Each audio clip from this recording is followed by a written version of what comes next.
winter of 2020 brought fierce cold and silence to Estonia, shackled by snow and ice. Ida-Viru County, a harsh and quiet region with sparse lights along deserted roads, seemed extinct under the gray sky. The damp air of winter Narva Joisu pierced through the windows of a small apartment on the third floor of a typical paneled high-rise building. This was where policeman Markus Raidma lived and worked. An exemplary officer, a law-abiding citizen, and a man whose every step, at first glance, was dictated by rationality and discipline. However, behind the facade of duty and calmness, there was a story that began to develop into a tragedy. That day, January 17th, the calm and order around Raidma proved deceptive. Late in the evening, he returned from duty at the Narva Central Police Department, parked his squad car as usual, and went upstairs to his apartment. His wife, Anna Raidma, a young and attractive woman with bright ambitions, was waiting for him at home. She worked as a teacher at the local school and was respected by her students and colleagues. Everything in their lives seemed to be settled and right. But in recent months, their relationship had been straining like a tightrope that was bound to break. Raidma had always been a man who valued order and tradition. Service meant more to him than just a job. It had become his personal mission. The jealousy brewing in his mind seemed to permeate his core, and its roots cast long and disturbing shadows over his entire existence. Although Anna was loyal to him, rumors and speculation were slowly and stealthily eroding his confidence. Markus began to notice Anna spending more time at work, staying late for evening meetings and meetings with coworkers. He tried to calm himself down, blaming it on his busy schedule and tedious night duty, but dark thoughts of betrayal slowly filled his mind. The resentment was turning into an obsession. He couldn't shake the feeling that someone else had invaded his life and was destroying his usual existence. These thoughts were fueled by small but suspicious details: the late-night phone calls, the change of routine, and Anna's distracted glances as she sat across from him at dinner. In the 2 weeks before the tragedy, Markus had become silent and wary. In the police department where he had worked for more than 10 years, his colleagues noticed his behavior. Some attributed it to fatigue and stress, because being a police officer in the harsh northern Estonia means living on edge. His shifts became longer and longer, and his rare hours at home more and more stressful. Anna noticed his sharp, sometimes angry glances, but avoided confrontation, fearing it would only cause unnecessary aggression. Her caution only increased his suspicions and gave rise to further speculation. A random but fateful turn in their lives occurred a few days before January 17th, when Markus, being at home after hours, saw a message on his wife's phone from a man unknown to him, with whom she seemed to be discussing work matters. That was enough to finally fuel Markus's suspicions. He waited, analyzing her every move and finding signs of betrayal in every movement. All of this finally convinced him of the need for action. It seemed to him that he had to do something to get rid of this obsessive feeling once and for all. On the evening of January 17th, Markus came home tired, but with a determination from which nothing could stop him. Anna had stayed late that day, saying she needed to finish a report for the school administration.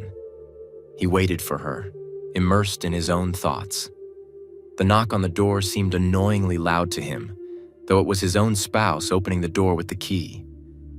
Without a word, he watched her actions without taking his eyes off her, and the tension that had been building up for months spilled into his mind like acid. He rose from his seat, walked over to her, and without hesitation, struck her.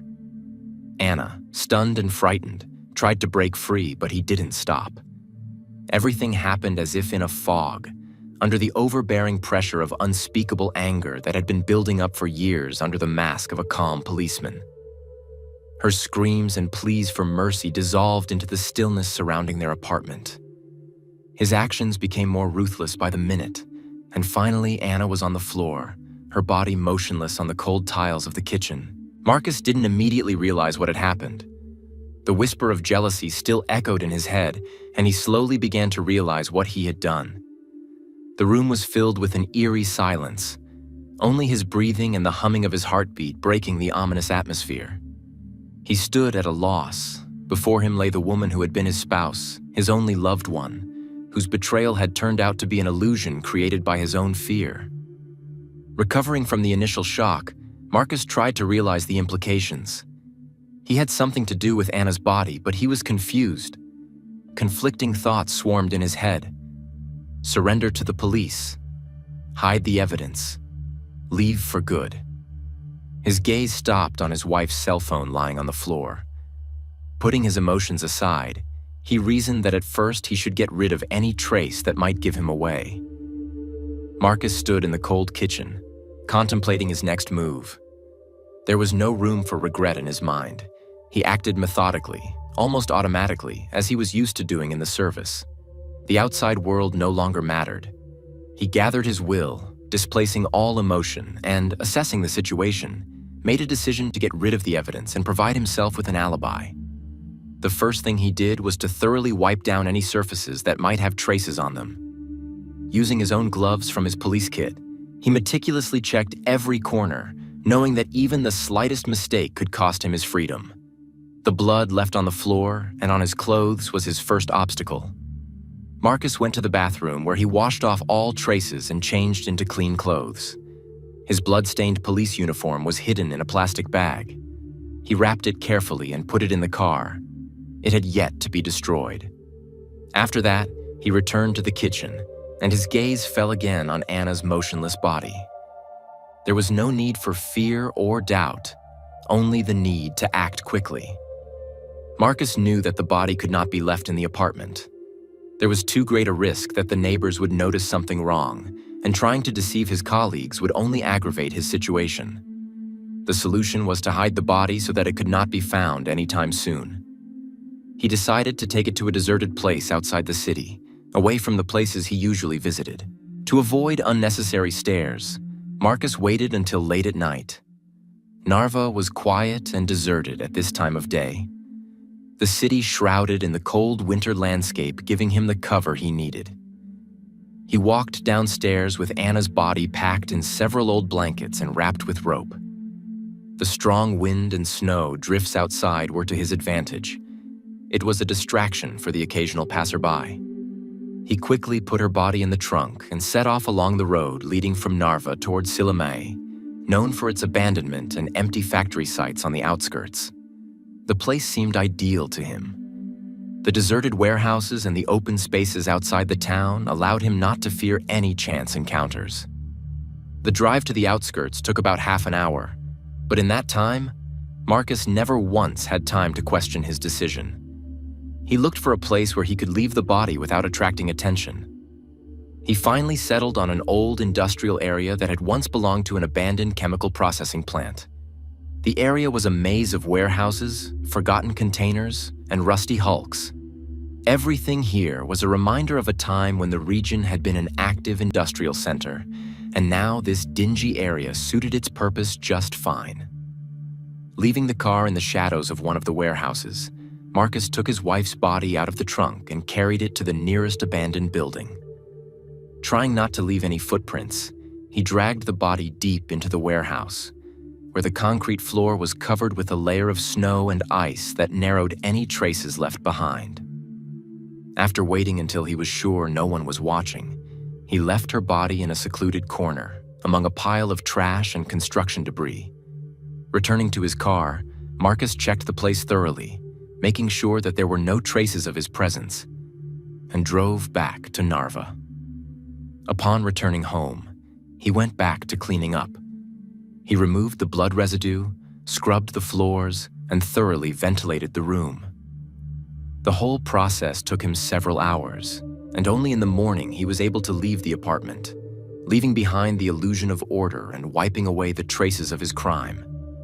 After cleaning himself up, Markus went to work, where he was greeted by his usual colleagues, unaware of what had happened the day before. He knew there were many more steps ahead of him to maintain his legend, but he was ready for it. The next morning, Anna did not show up for work, which did not go unnoticed among her colleagues. They knew her as a punctual person who was never late without warning. At first, no one gave it much thought, assuming that perhaps Anna was ill. However, when she didn't make contact and by noon she wasn't answering her phone, her co-workers became concerned. In the evening, they reported her missing to the police, and the case fell into the hands of a patrol inspector from the Narva police station. He turned out to be an old acquaintance of Markus, and ironically, the investigation immediately came under his scrutiny. Markus knew he had to maintain the appearance of cooperation. He informed his colleagues that Anna might have gone away on business or gone to stay with relatives, and suggested not to worry, saying that it might well have been a spontaneous decision on her part. He even took an active part in the initial search himself, taking the initiative to call Anna's acquaintances and check her social networks, even though he knew internally that none of this mattered. His confidence and calmness played into his hands. None of his colleagues suspected something wrong, and the investigation gradually shifted to the theory of a possible disappearance. However, the situation escalated a few days later, when Anna's absence became obvious to her family, who asked the police to urgently search for her. Markus realized that he had an alibi to prepare. He claimed to have been on duty on the night of her disappearance, showing records of his shift. His patrol records did indeed coincide with the time of her disappearance, and this temporarily strengthened his position, as the police officers saw no reason to suspect him. Despite this, the investigation continued unabated. The police were running a check on all of Anna's possible connections, her recent phone calls and texts. It soon came to light that the day before her disappearance, she had received several calls from a co-worker with whom she had discussed a school project. This police attention was inconvenient for Markus, as any inaccuracy could give him away. A week after the investigation began, investigators began to widen their search. They checked her bank accounts and phone, but none of her means of communication had been active since her disappearance, which only increased suspicion. Anna's family began to worry and put pressure on the police, demanding more action. The local media became interested in the story, and the town began to discuss the woman's disappearance. Markus had to face the attention of journalists who were interested in his version of events. He repeated the same legend, saying that he did not know where his wife could be and pretended to support the police in their search for her. Investigators soon took notice of his behavior. Although Markus was convincing enough, some details were suspicious. Expanding the investigation, they began checking surveillance footage from cameras around his home and on highways leading out of town. In early February, the investigation into Anna Raidma intensified. Local investigators, led by Inspector Juri Leva, began actively reviewing evidence, hoping for a breakthrough. The lack of traces and the confusing picture of events prevented any progress, but experience and intuition told Leva that there was more behind the facade of an ordinary disappearance. The search team had already searched the neighborhoods of Narva and the nearest forests, combing every abandoned construction site and warehouse within the city limits, but had not found a single trace of Anna. They now decided to emphasize checking the CCTV footage covering the entrances and exits of the city. Several days passed before the recordings from the cameras installed at the Narva exits gave the first clues. The cameraman noticed Markus Raidma's official car registered at the entrance to Narva around 4 in the morning of January 18th. This fact immediately raised questions, stating that he was on duty. Markus did not mention that he had left the city. Moreover, the duty log, in which he recorded his movements, contained no mention of leaving on the night of Anna's disappearance. This information aroused an additional interest in Inspector Leva. He had known Markus for years and had previously trusted him as a professional, but the inexplicable behavior of his longtime colleague was alarming. Leva ordered that all possible data on Markus's movements on the night of his wife's disappearance be collected. A separate team of investigators was appointed and started checking the cameras on the roads leading from Narva towards Siloame and the industrial zone where the abandoned warehouses were located. After several days of detailed analysis of the camera footage, it became clear. At around 1 a.m., Markus's car left Narva on the highway towards Siloame, then disappeared from the camera's field of view and did not reappear in the city until the morning. The investigators could not overlook this discrepancy, and Leva decided to talk to Markus directly. In conversation, Markus confidently explained that he had been busy with duty and was simply patrolling the surrounding neighborhoods, but his explanation sounded too unconvincing. Leva caught an unaccustomed reticence in Markus's answers, and it reinforced his suspicions. To confirm or deny the hypothesis of Markus's involvement, the investigators began a deeper examination of the details. As part of the investigation, his phone calls were scrutinized, but they did not yield significant results. But further steps were taken to obtain detailed data on his whereabouts based on cell towers serving the highways between Narva and Sillamäe. This proved difficult, as the data could only provide approximate information, but it did produce a time map confirming that Markus's phone was on the outskirts of the city in the area of an abandoned industrial zone on the night Anna disappeared. The investigators' latent suspicions gradually began to take shape. To verify the theory that the body could have been left there, Liev sent a search team to the abandoned warehouses in Sillamäe. Given the terrain and the difficulties with icy conditions, the search progressed slowly, but a thorough inspection of every building and abandoned area finally yielded results. In one of the premises, among concrete blocks and debris, the searchers found Anna's body covered in folds of an old tarpaulin. Examination showed that the body had been lying there for at least 3 weeks, and the nature of the injuries suggested a violent death.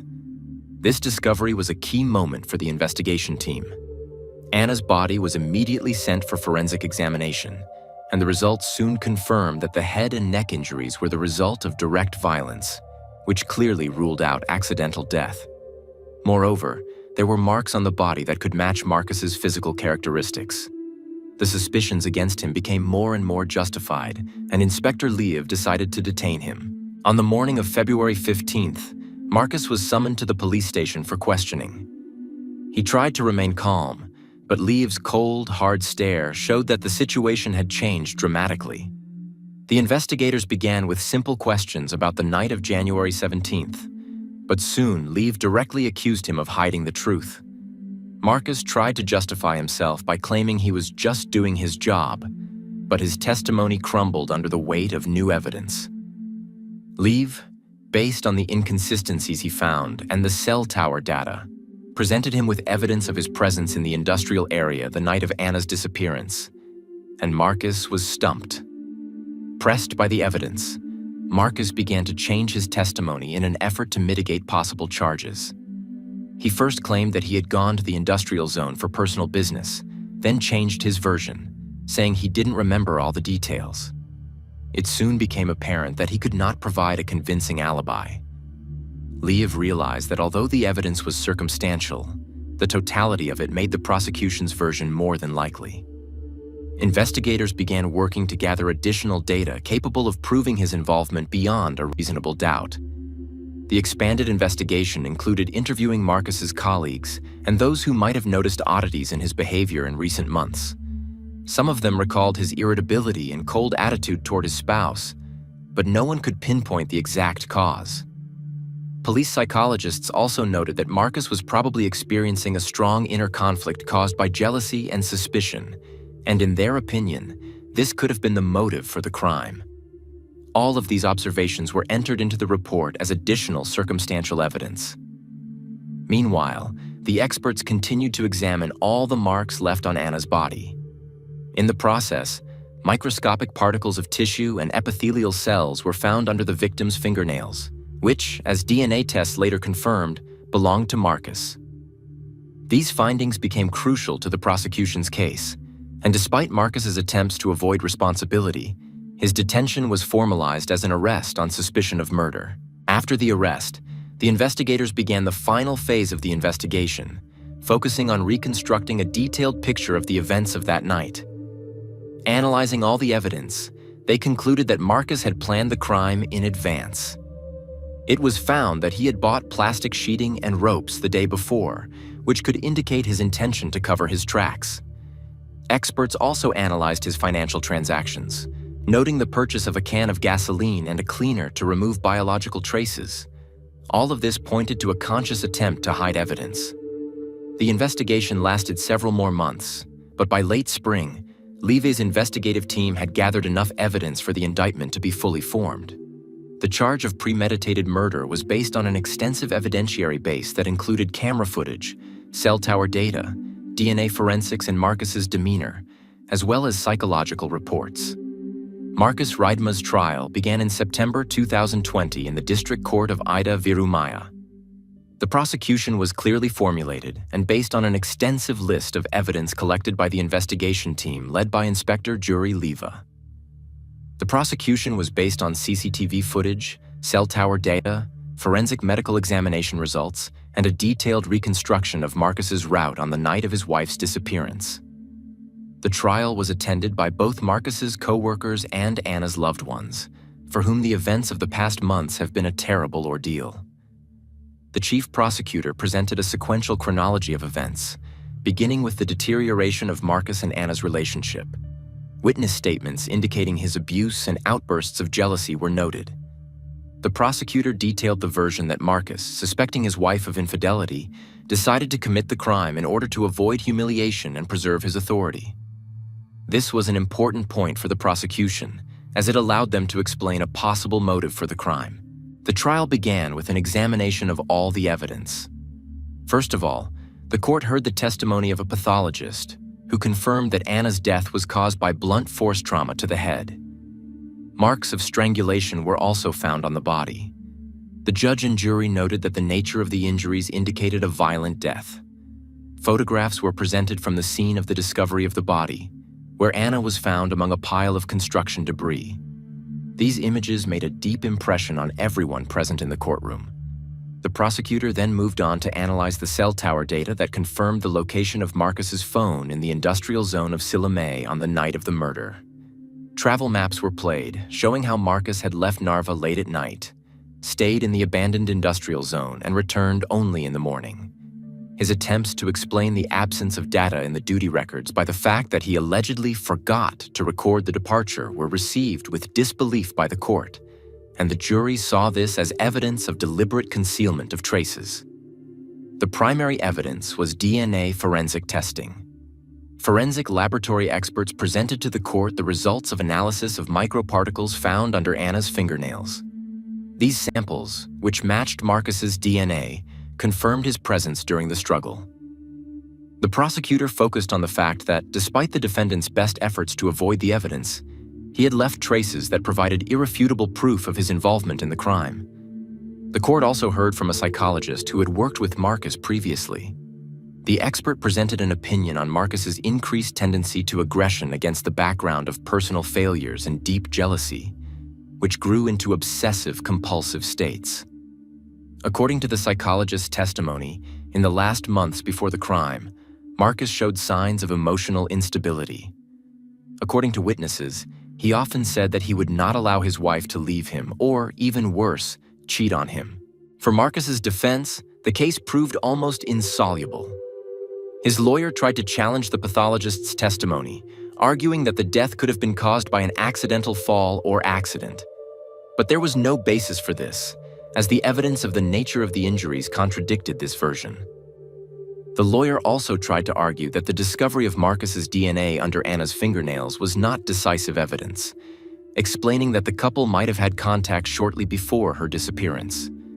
However, this argument was rejected, as Markus assured in the interrogations that he had not seen Anna since the evening of January 17th, when, according to him, he went on duty. The court also heard testimony from Anna's colleagues, who recalled her stories about the tense atmosphere at home and her husband's constant suspicions. According to her close friends, Anna had already discussed the possibility of breaking up with Markus, which further strengthened the prosecution's version of jealousy as a motive. The jury could not ignore the fact that Anna's co-workers and friends unanimously pointed to signs of threats and aggression from Markus. One of the key moments of the case came when the prosecution presented to the court the CCTV footage of Markus's car at the Narva exit on the night of the murder. The footage clearly showed that his car was heading towards Siloamé. This evidence ruled out the possibility that Markus was simply patrolling the town, as he had claimed earlier. Moreover, the lack of return entries in the duty log played against him, demonstrating that he had deliberately concealed part of his route. After several days of hearings and careful analysis of the evidence, the defense exhausted every possible argument, but the prosecution remained adamant. All the evidence presented, from camera footage and cell tower data to DNA traces, created one consistent picture that ruled out accidental death. Markus could not logically explain his behavior on the night of the murder, nor his reasons for withholding details of his tour of duty. After a short deliberation, the jury found him guilty of premeditated murder. The announcement of the verdict was the culmination of a case that caused a wide public outcry. Markus Raidma was found guilty of murder and sentenced to 25 years imprisonment in a maximum security prison. This outcome, though expected, left a mark on the minds of many, especially among Markus's colleagues, who could not reconcile themselves to the idea that one of them had committed such a horrible crime. After the trial, the investigation team, headed by Inspector Liv, conducted an internal review of all the stages of the investigation. They were able to identify points that would help to improve approaches to solving such crimes in the future. In particular, they noted the importance of early analysis of digital footprints and the use of cell tower data to confirm alibis. Liv, whose efforts and perseverance played a key role in solving the case, was commended by his supervisors. The story of Markus and Anna Raidma was a familiar reminder to all of how strong emotions, such as jealousy, can lead to irreversible consequences. Anna's co-workers and loved ones took a long time to recover from the tragedy. As everyone hoped to the last that her disappearance was a mistake or an accident,